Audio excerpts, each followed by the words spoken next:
It's a pleasure to be here, and I thank you, Mohammed, and other organizers for having us here. I always love coming to visit India. We were here a couple weeks ago in Hyderabad for another conference, so I guess we do like coming back here. So I was asked to speak about vascular flow and metabolic need in liver regeneration. But first I want to start the morning with a little bit of a story. So Prometheus was a titan of the gods. This is a little Greek mythology for you. And he stole fire from the gods and gave it to mankind. And because he did that, he was punished. And as many of you might know this story, he was then, Vulcan put him in chains, and Zeus had him chained to a rock. And you can see some beautiful renderings of this here. And every day an eagle would come, eat out part of his liver. Every night it would regrow back, so that every day the eagle had more liver to peck at. Obviously the liver was recovering and regenerating every night to allow for more removal the following day. Luckily, Heracles came by and released Prometheus so that he was saved from this daily torture. But it shows you that the Greeks and the Romans knew about liver regeneration way back when. And in order for Prometheus's liver to grow back every night and for him to still survive, it had to carry on two different processes. One that is that of providing all the metabolic need that someone needs in order to survive, as well as perform all the functions that is needed in order to recover and regenerate lost mass. So let's fast forward a few thousand years, and then we find what the scientists have started to discover about liver regeneration.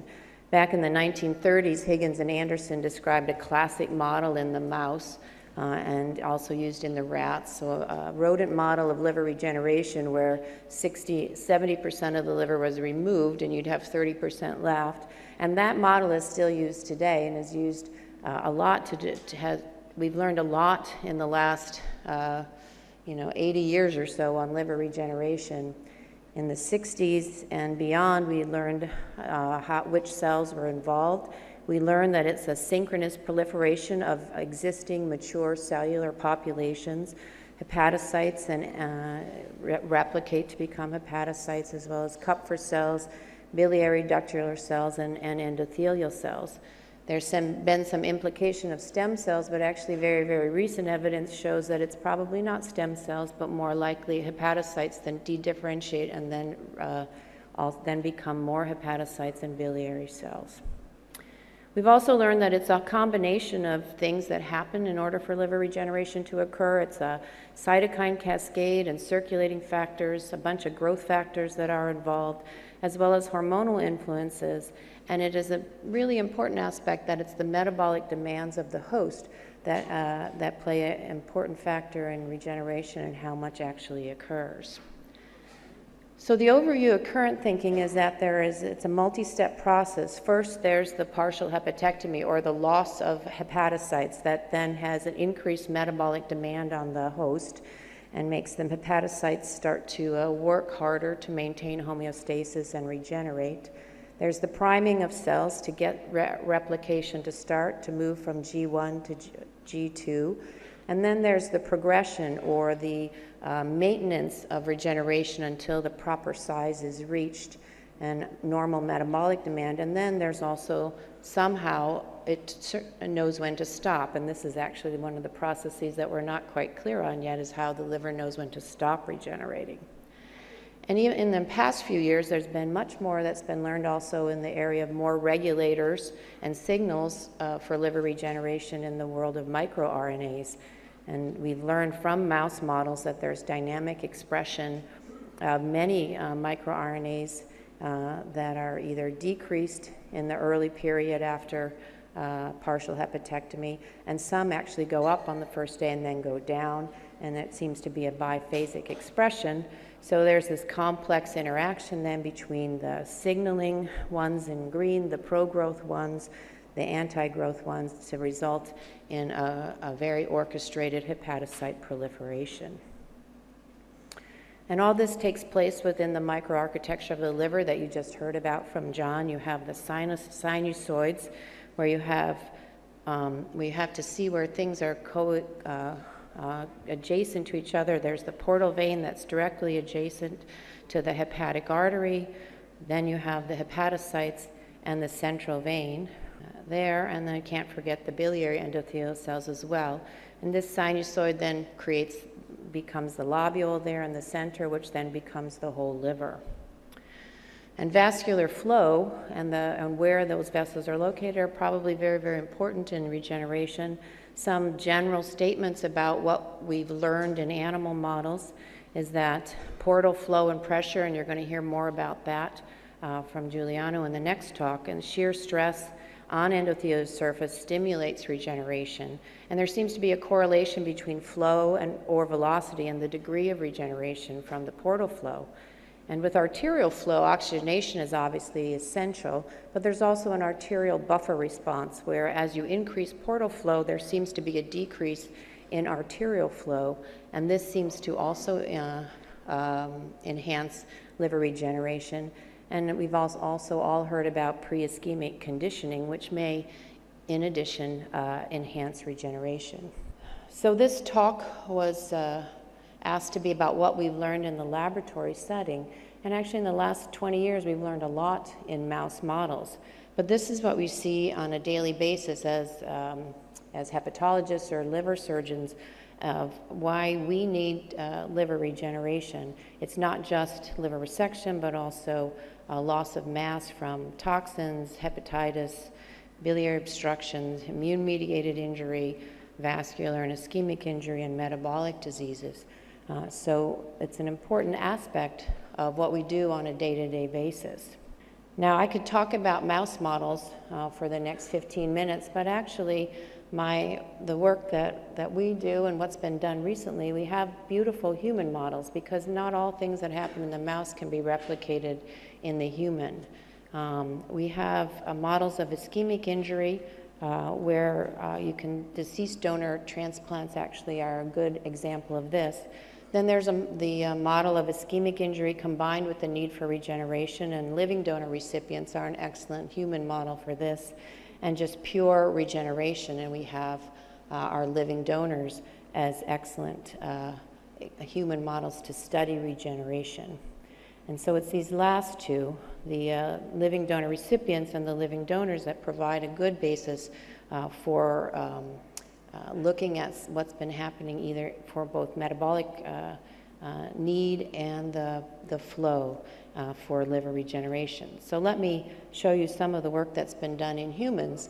So it's laboratory work, but with humans as the model.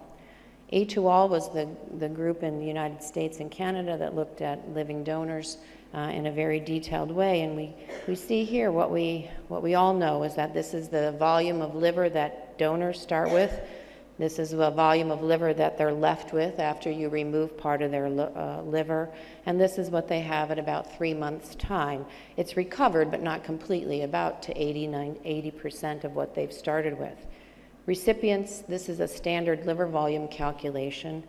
This is the volume of liver they receive from the living donor, and at 3 months' time you can see they have almost 100% of standard liver volume. So the recipients appear to regenerate a little bit faster than the donors do. Let's look a little bit at donors first and some of the ways, and look at it in a deeper sense, looking more at the molecular and cellular pathways of regeneration. We've been taking liver biopsies from our donors where we take a piece of that, perfect, beautiful donor liver when we open. We split the liver, we take the lobe out, and then we take a piece of the liver after the lobe's been removed, and then we look at the genes that were expressed in that liver biopsy and how much has changed from pre-resection to post-resection, and this is just in that several-hour period of splitting and then removing the liver. And we see a lot of expression of pathways of cell survival, proliferation, growth, and death, as well as oxidative stress and acute phase response. And this is in healthy living donors with good hepatic regeneration. And then you see that the pathways involving metabolism seem to be downregulated, and the pathways involving inflammation and stress are upregulated, and this is in that first hour or so after taking the lobe of the liver out.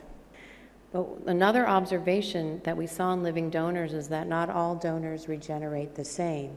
So these right lobe donors regenerate a little more. Those who donate right lobes have to regenerate a little more than those who donate left lobes.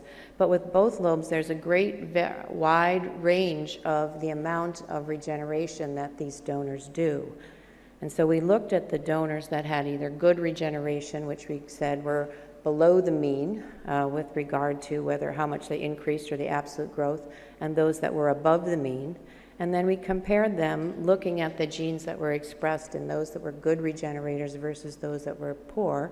And you can see that those that had better regeneration had a lot of genes that were demonstrating the things that you would expect to see in a healthy liver regenerating, and that's cellular growth and proliferation, protein synthesis and cell cycle, as well as a little bit of cell death, which is necessary in replication and repair. But those that were regenerating less well had more alterations in the gene expression in their metabolic pathways. And if you look at this in more detail, you can see that the genes that were unique to donors that had good regeneration, there was higher upregulation of all these pathways that we would consider necessary for liver regeneration. And unique to those that were poorer regenerators, or those that didn't regenerate as well, was significant downregulation of all these metabolic pathway genes. And that was very significant and very impressive, showing that the metabolic pathways in these livers that regenerated less well were significantly depressed. And also in the livers that had less regeneration, we also saw that the pathways involving inflammation and immune response were downregulated more in those with poorer regeneration. So significant impact on the metabolic pathways in a normal liver that's regenerating in a normal way. What about the recipients, those that are getting a partial liver but also have that ischemic injury? There you're looking at you're looking at another balancing act, and that's the balance and the impact of both donor factors and recipient factors, and can impact on how well that liver regenerates and how well it functions.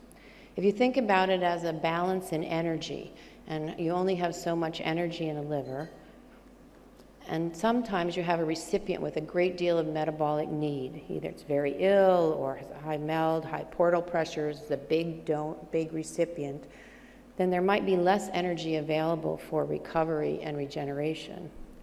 On the other hand, you might have grafts that have a great need for recovery and regeneration, where they might be small, they might have significant ischemic damage, they might be fatty, have some poor inflow or outflow issues, and there might be less availability of that liver to provide the metabolic need to the host, to the recipient. Either of those upendings of that balance might result in poor graft function. Now, we looked at genes that were expressed in living donor recipients in good functioning living donors, and what we saw were that there was upregulation of the things that we would expect, like we saw in the living donors as well, biologic processes that needed for regeneration, and downregulation of the metabolic pathways. And these are in well-functioning grafts. We saw a significant downregulation in certain metabolic pathways, specifically the fatty acid and lipid metabolism pathways. And I think these are incredibly important in the regeneration scheme of things. And this is just one gene with PPR alpha as the central node in the interconnection, and green means they're all downregulated. And these are biopsies done just an hour after reperfusion in the graft, showing how the metabolic pathways are significantly depressed.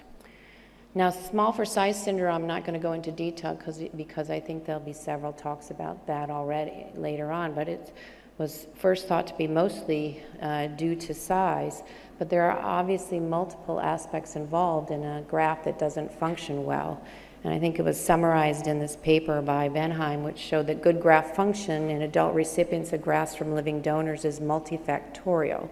Impact is the graft to recipient weight ratio, as well as disease severity and portal hemodynamics.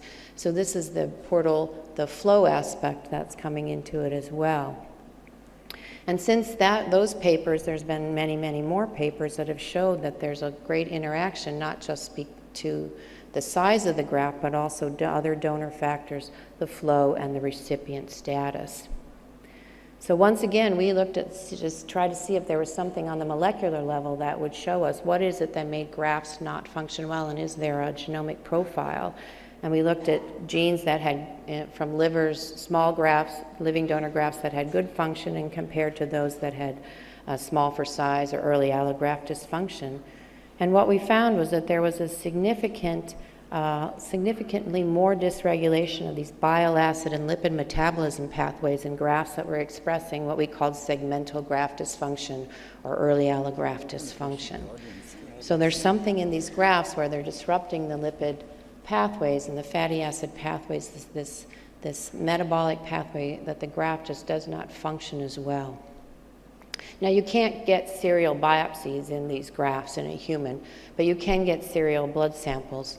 So we were able to get samples, and we showed actually that there's also alterations in the peripheral lipids in patients who had graft dysfunction. And what you see is that the HDL-C and the ApoA1 are both downregulated, are decreased in grafts that express early allograft dysfunction or small for size syndrome compared to those that didn't. So it's even expressed peripherally that there's some alteration in lipid metabolism in these grafts.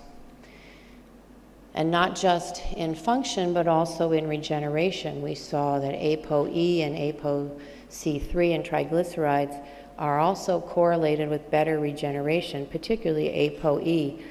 Showed that there was more regeneration or better regeneration in livers that had higher levels. Now, what about the vascular aspects? Just to focus on this a little bit, you're going to hear about this in the next talk, so I'm not going to spend much time here, but this was just a recent paper I wanted to highlight just last year that looked at hepatic hemodynamics as compared to graft volume, 100 grams of graft. And what they found here is that there was a positive correlation between portal vein velocity as well as peak systolic velocity in the artery and end diastolic velocity in the artery and hepatic vein flow. So the higher flow, there was more regeneration. And this is that regeneration measured at 2 weeks. Now, this flow might not always be of benefit. And I think it's a little more complex than just more flow, better regeneration. The A2All group looked at this in a little different way. They looked at the early allograft dysfunction in these living donor grafts, defined by Billy greater than 10 or an INR greater than 1.6 at post-op day 7. And the findings in A2All were that that there was higher arterial flow in grafts that did not experience early allograft dysfunction, and lower portal pressure in grafts that did not experience allograft dysfunction.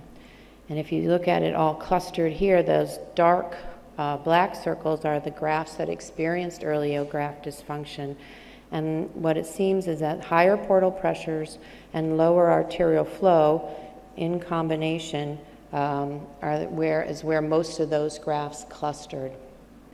And if you developed EAD, there was a much higher risk of graft failure or even mortality.